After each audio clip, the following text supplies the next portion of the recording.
Hey ladies, this is my second SAT tea time video. Basically, I just want to give you some information about the SAT and the ACT, hopefully give you some updates, help you out a little bit. So first, the big news, the May and June SATs are both canceled. So there's not going to be an SAT again until August at the earliest. The SAT is adding another test this fall, so they're going to have a test offered in August, September, October, November, and December. If you were already registered for the May test or the June test, then you can register early for one of those fall tests. Now, just in case you were thinking that that means you don't need to or shouldn't even think about studying for the SAT this summer altogether, hold your horses, because I also want to talk about the ACT. So the ACT is still scheduled to have a test in June and another one in July. Now, that's for now, right? Maybe as we get closer to June or closer to July, they'll end up postponing or canceling those tests. But for now, they're still on. And in fact, if you want to take the June ACT, you have to register this coming week. Because if you wait until after May 8th to register, you're going to have to pay a late fee. So if you're considering taking the ACT, jump on board now and get ready for the June ACT. There's some interesting stuff happening in the ACT world. The ACT is considering all sorts of interesting things in order to make sure that if you want to take the ACT, you can. So the group that promotes and creates and runs the ACT, they're considering at-home testing, similar to how the seniors are taking at-home AP testing. And they're also going to start implementing section retesting this fall. So the way that this works is, right now, if you're going to take the SAT or the ACT, you have to sit down and take the entire test. And that's probably how it's going to be for the SAT this fall. But the ACT is mixing it up. The ACT is saying, if you take the entire ACT in June or July, come fall, you can just choose to take one section over again. So you could sign up for just the math section in September, or just the math section in October, or just the English section in August. And this is really cool because it means that you don't have to spend your entire morning taking the entire test over again if you already like your scores on those sections. And it means that if you wanted, you could just focus on studying for one section, the one section that you know you need to improve in.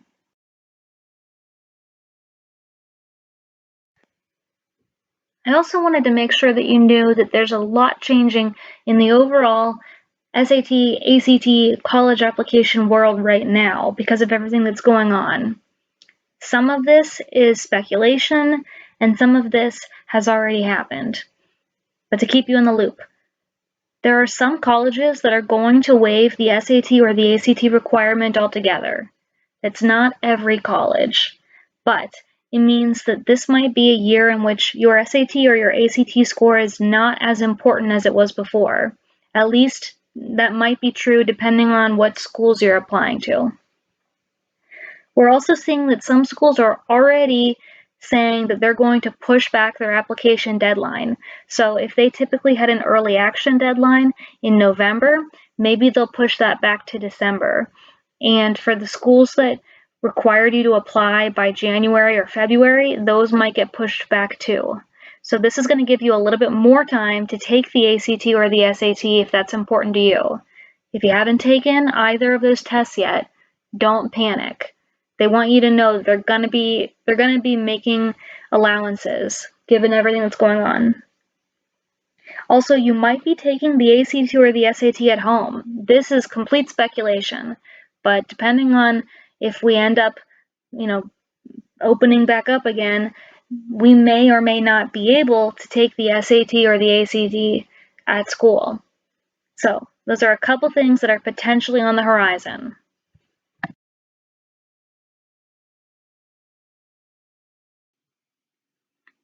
Now, I wanted to touch on something. With the SAT being pushed back, and with everything that's going on in the world right now, you might decide that you do not want to keep studying for the SAT or the ACT. And that's totally fine. There are lots of perfectly valid reasons to keep studying or to start studying for one of these tests, and there are also valid reasons to stop studying. And I want to kind of go through some of those just to give you some ideas and some information so that you can make the best decision for yourself. So let's start with the reasons that you might say, you know what, I'm not going to study for the SAT or the ACT anymore this summer.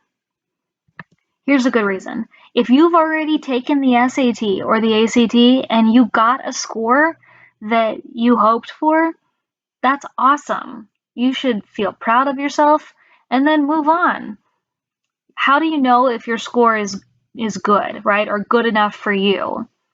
If you have any schools in mind, one thing you might want to do is look up the school.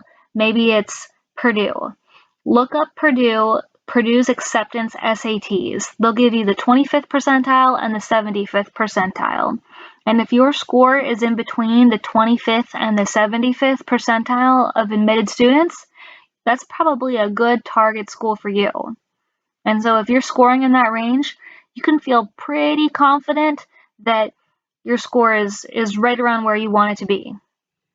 If you're below the 25th percentile, then you might want to take it again so that you can try to get your score up into that range.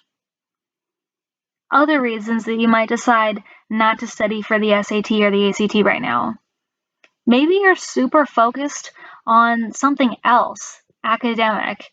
Maybe you're starting to write your college application personal statements.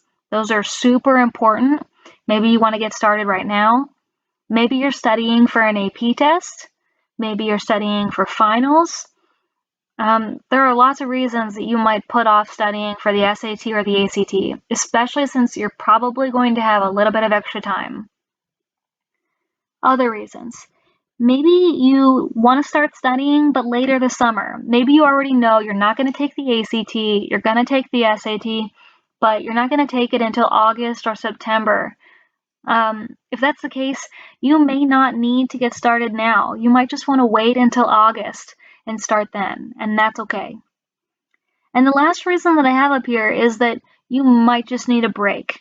This is a really stressful time for everyone, and if your family's struggling or you're struggling with everything that's going on right now, and the SAT or the ACT is just going to be one more difficult thing, honestly, it's just one test. It's only one part of your college application, and it's probably not that important right now. And it's completely okay to put it aside and say, you know what, I'm going to prioritize myself, my family, and other things.